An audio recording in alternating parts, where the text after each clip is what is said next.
Trailing by 34 pins at one time, Rick Steelsmith came from behind to win 211 to Tim Chris's 201. 6 strikes for Rick. We're in the glass capital of the world, Toledo, and historical Maumee River. It runs right downtown. And runs north downtown, Chris. Yes. Anyway, we've had a great match. I think the rest of them will kind of be like that. I don't look for any really big scores to win it. It's an interesting match coming up with Steelsmith and Duke. And, you know, Chris, we had an interesting thing happen to us this week, a nomination for an Emmy Award, and I kind of like that. Well, we've had that before that didn't win. So, voters, do it. The show's been on for 36 years, that's all. Well, at least we made the final 5, so we're in good shape. Okay, thanks. All right. Norm Duke has come into the picture now. And he's an 11-time champion, player of the year, going against Rick Steelsmith, who someday is going to have all the accolades, I believe, too. I agree, Chris. The interesting part of this match, watching Duke warm up. Steelsmith's playing the track area. These lanes are half wood and half synthetic. The first part of the lane's synthetic. The last part's the old wood. He's playing the old track area, which I normally believe is the best line.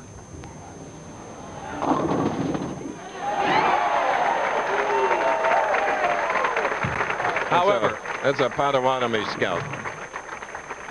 Where you're going to see the 3-pin come off the sideboard, kick into the 6, and knock out the 4-7. Now, Duke's playing outside the track, right down about the first arrow, and normally that won't work. However, on this pair of lanes, Chris, I had a chance to bowl in the tournament. I haven't bowled in a couple of years, and I bowled my best game playing that line. I had a 257 the last game of the tournament, playing this very same line. The right-hand lane, lane 26 here, kind of hangs right there, but he can point the ball up from that and get a little hold. The left-hand lane is very nice from the outside shot. All right, Norm Duke, originally from Texas, Oklahoma, and now, of course, bowling out of Clermont, Florida. Karen and Norm have a year-old youngster named Brandon. So proud. There's 32-year-old dad, 14 years of pro, and 11 titles.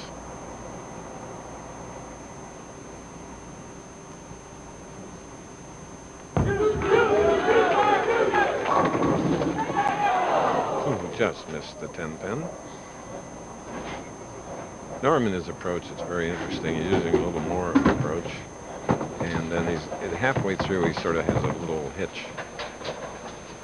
A little bit like overdrive and way back in the plummets.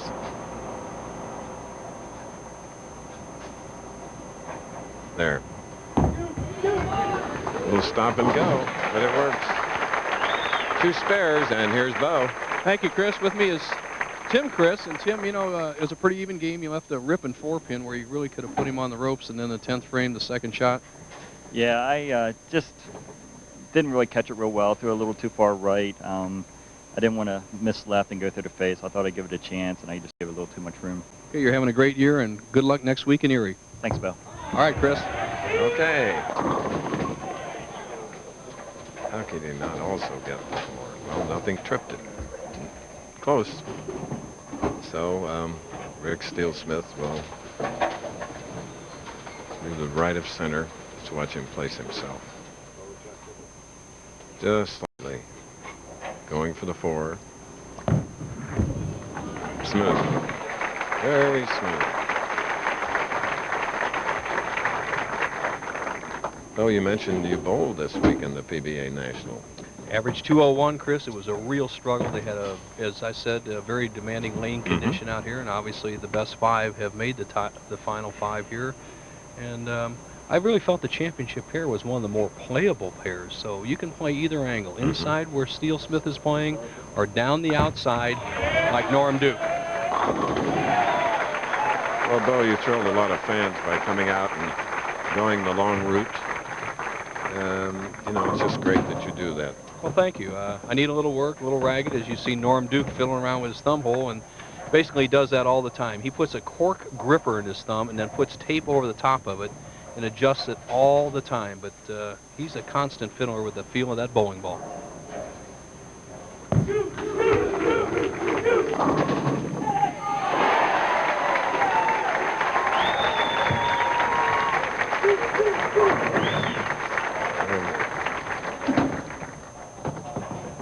It's a good break here where the 2 goes to the sideboard, trips out both the 4 and 9 pins. See the 4-9 standing, the 2 comes in, catches them both. And Chris, this guy has all the experience that you would ever need. He's played the outside line, the first frame on the right-hand lane, the outside line on the left-hand lane, and now he moved back inside on the right. Where is he on the left? Back down the middle. Just beautiful follow through. Norm Duke. In our flashback this week, we go back to another time.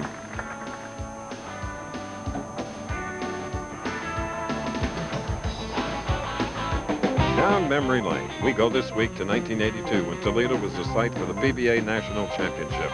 The legendary Earl Anthony not only held off a strong field for his second of 3 consecutive national championships, but also became the first PBA player to surpass $1 million in career earnings as well. Shoulder look. Tom Gatewood behind me. To my right is Butch Soper, our statistician, who is the defending champion of the PBA National. The University of Toledo last year. And Lorinda Benoit is up here. Bo's elsewhere. He'll be on the air in a moment. All right. Here is Bo. Thank you, Chris. Wayne Webb is with me. And Wayne, you know, I was looking in the record books. Age 18, you joined the PBA Tour. You won $90 the first year. And now you've won over $1 million. It's been a long road in between, huh? Oh, yeah. When I started, it was a little bit more difficult out here than I thought. You know, I was a kid and I couldn't hardly make a spare, so it was real tough to get those big checks. But, you know, I learned how to make spares and throw some strikes, and it just kept getting better, and the earnings got a lot better. Now I feel real good because I'm with a new bowling ball company called Dynathane, and we make great equipment, and things are going real good for me. All right. Good luck, Wayne. He's going for his 4th back-to-back victory on a PBA Tour. Back to you, Chris. Okay. Wayne, the 15th member of the PBA to become a millionaire. Earnings on the lanes as Rick now will go for the 4-pin. Had a double up. Okay.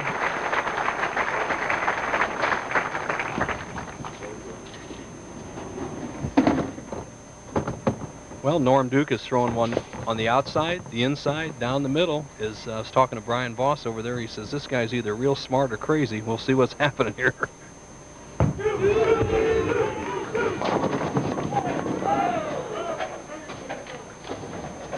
Norm gives that the long look. Well, the ball slides by. We said earlier the right-hand lane's a little bit tighter. He's looking for this ball to flip right about there. It skids by the head pin. Once again, a terrific break. Instead of having a 6 count, he's down to an easy spare 9.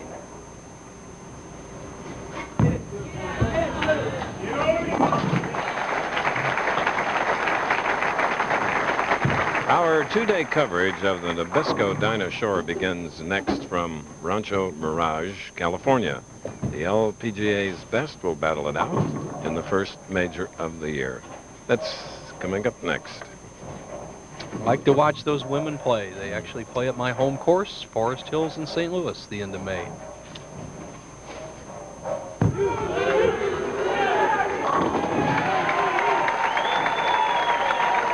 A very tight match. Norm Duke comes up with his 3rd strike of the match. Up with the spare working is Steelsmith shooting in the 6th frame.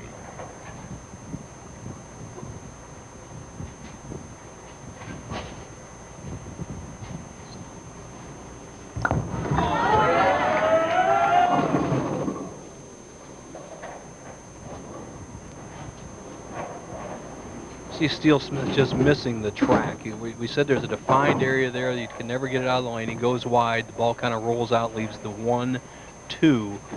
And actually, Norm Duke is playing the line, Chris, that we have seen Dick Weber and many other titleists take on this championship here over the years. Fairly straight down between the 2nd, 3rd arrows.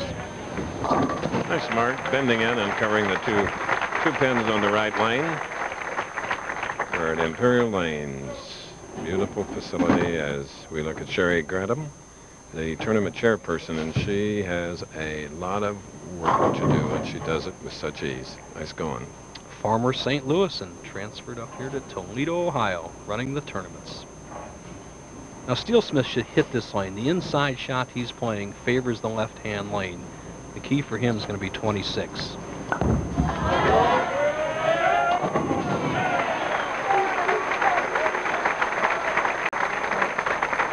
Okay, this is our second game, a beauty. You know, Toledo's Ned Skelton Stadium is home to the Toledo Mud Hens, the AAA affiliate of the Detroit Tigers.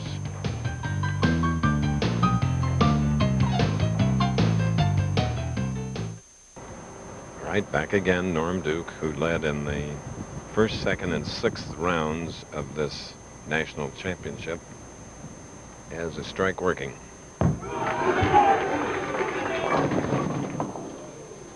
Two, 4, 5. Norm just throws a bad shot there. He was out of time in his third step, and he's left the 2-4-5. Needs to get the ball right here between the 2-5, have the 5 take out the 2 take out the 4, the ball take out the 5, and as you see him just sliding by once again on the right-hand lane. Ooh.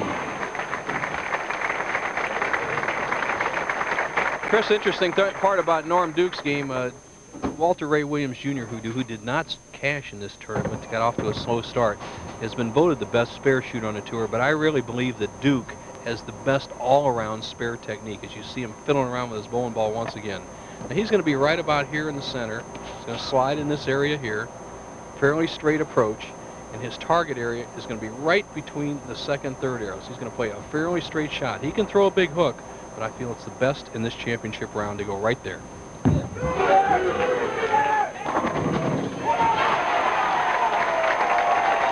Using the shortest point, or shortest line between 2 points. Leads by 1. Watch the head pin. You want to see it do its job. Stands that baby up.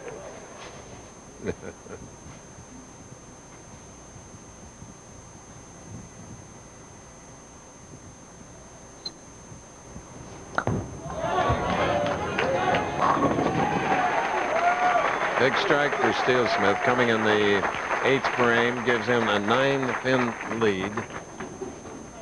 That's just as good as you can throw it. Steelsmith, with a very small margin of error on the right-hand lane, throws his best shot of this match in a critical time.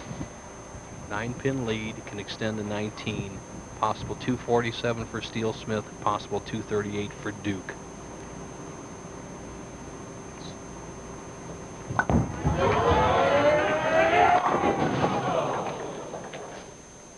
Another 10.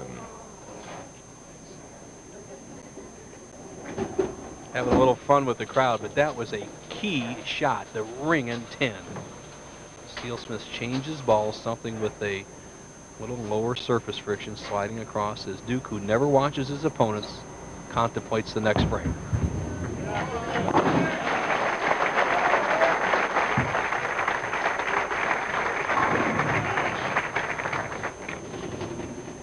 As we pan across the players, you'll occasionally see 2 very stunning brunettes. Those are the Elias sisters, Rainey and Annie, daughters of Peggy and Eddie Elias, founder of the PBA. Ooh.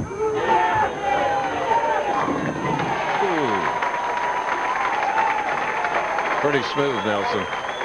That was just a superb shot by Norm Duke. That is the shot and the trajectory that has won many a title on this championship pair, and Duke has put himself in a position where he can get 1 more strike and 9 spare and shut out a very game Rick Steelsmith.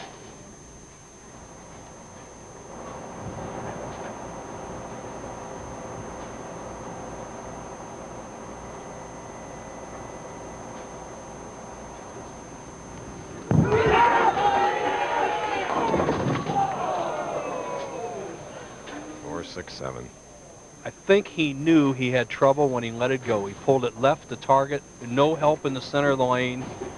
He's trying to get it around the second arrow. It just goes right to the third arrow, cuts the inside of the track, and pays the maximum penalty. He's actually got to go for this. I don't know if he can throw it hard enough, but he's got to get it over in that 4-7 zone and really take a whack at it, give it everything he can, hope to bounce it out.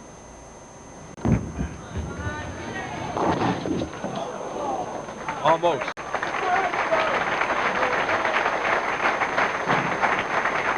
You don't get the breaks. It really hurts. Right now, 203. Chris, he has opened up a position where Steelsmith only has to get 9 on the first ball to guarantee a victory.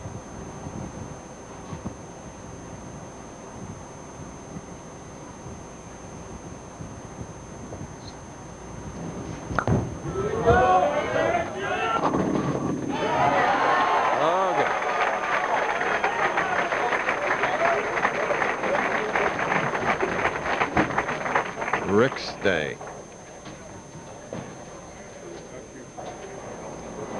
203 for Norm Duke.